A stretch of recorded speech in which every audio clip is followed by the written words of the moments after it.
Во случајов актуелниот предмет со хотелот во Лагадин, кој што долги години беше предмет на интерес не само на општина Охрид и државата, туку и на невладините организации, кои добро се го вратиме наназад целата приказна. Имаше еден настан во киното, страна трибина организирана од страна на владата на Република Македонија, кај што се разговараше за мечки во урбанизам и така натаму и советување дека сето тоа ќе се заврши на начин на кој што ќе се заврши. После неколку години, 4 или 5 години после тоа, би сакал една ретроспектива на целиот настан, да нормално документирано со копии кои што понатаму ќе останат достапни за вас новинарите, да кажам за целиот предмет. На 23.12.2016 година имаме правосилно одобрение за градба, издадено за градба на хотелот во Лагадин. Веќе врз основа на ништовно одобрение за градење од страна на општина Охрид, на 15.3.2017, тогаш за прв пат се прогласува за ништовно ово одобрение за градба, а после него до денеска следат 10 ништовни одобренија за градба, со исклучок на едно, за кое што ќе поразговараме тековно, а е прогласено ништовно заради започнување со градба ненавремено и спротивно на одредбите од Законот за градење.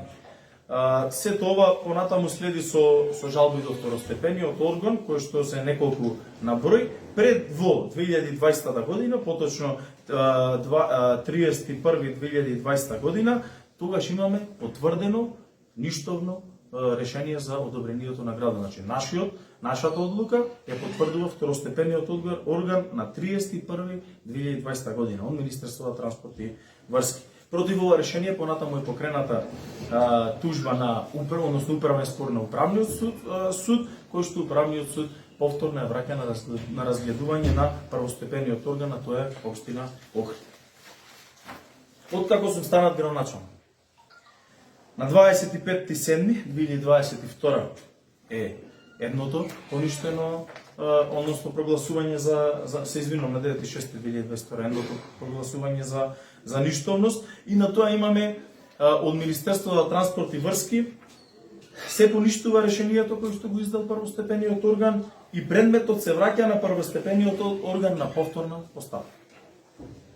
Повторно општина Охрид го прогласува за ништовно истото одобрение, за веќе на 10-тото решение од Министерството на транспорт и врски на 1.12.2022, со кое што станува на 1.3.2023, тоа е сега правосилно, се поништува решението тоа и тоа, број тоа и тоа 2022 на градоначалникот на општина Охрид, без да се врати повторно одлучување на првостепениот орган. Односно, за прв пат во историја, барем за општина Охрид, второстепената комисија на Министерството на транспорт и врски одлучува мериторно. Меѓутоа, не како што вика законот на вториот пат дека треба да одлучи мериторно, туку одлучува 10-тиот пат мериторно и му дава правосилност истиот орган нејас.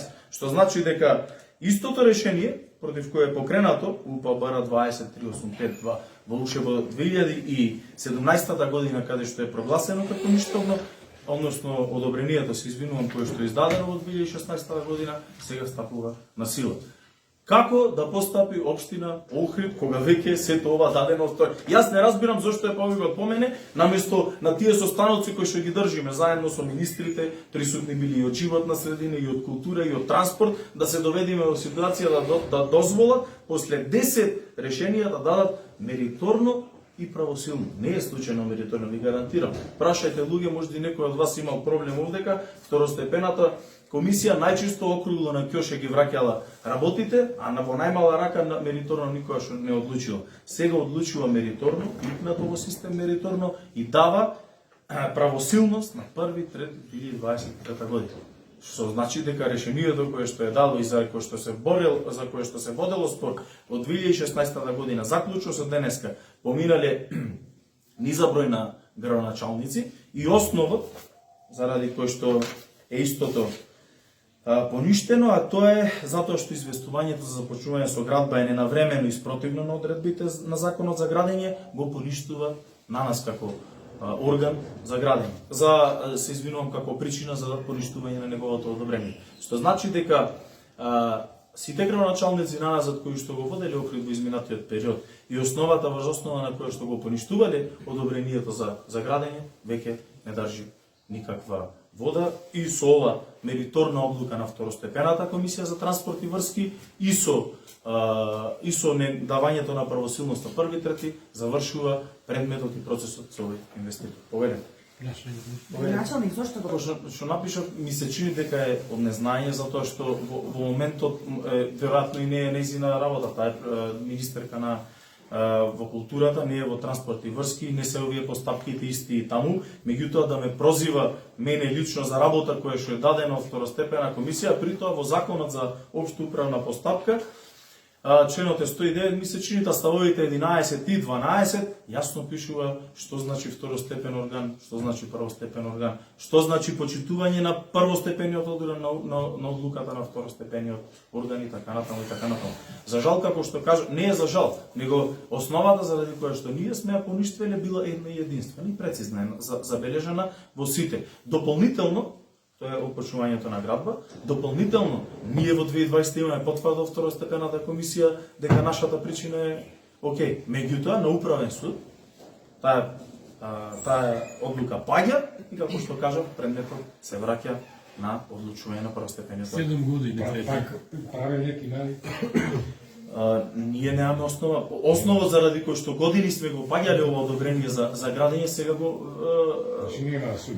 заради што сме прогласувале прецизно ништо. Сега го немаме. 7 години трет. Од 2016, да, 7 години скоро. И во 7 години 10 пати е враќано. Согласно 10-то решение. ако одела мериторно комисијата, вториот пат требало да одлучи мериторно, Законот дека а не да го потврди решението на локалната самоуправа. да. Во меѓувреме имавме избори, имавме кампањи Охрид за ЮНЕСКО, кои што се позиваат токму на тој објект. Имавме рушење на плажи и така натака. Зарем ова малце личи на поголема политика предизборна, како што беа минатите кампањи.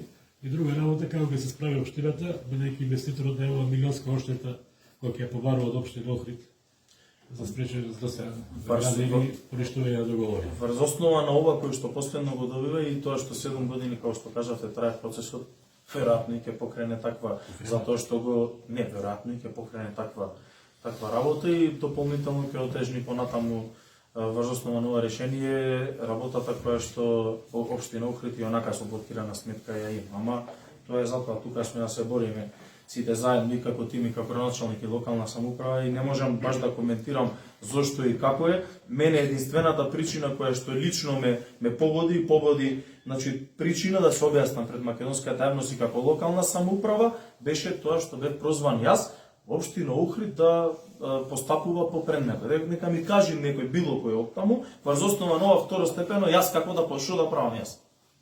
Кога врз основа на законот е јасно, второстепената комисија, одлуката на второстепениот орган мора да ја почитува првостепениот. И што е најбитно, заради причината, пак ќе повторам, која што 7 години го паѓале предметот оваа општина Охрид, сега веќе не држи основа и вода, затоа што имаме мериторно и правосилно донесено и подпишано од второстепена комисија, подпишано од министерот Благој Бочварски. Овие документи на малку ги оставам дека да си ги имате во предвиди да си ги разгледате. Повелете друг некој. Градоначалниче, што е направено во изминатиот период во однос на препораките на УНЕСКО, што се во надлежност на општина Охрид? Еве повторно сега ќе стане актуелно пред донесувањето на извештајот оваа година. Кои се чекорите на ова? Да,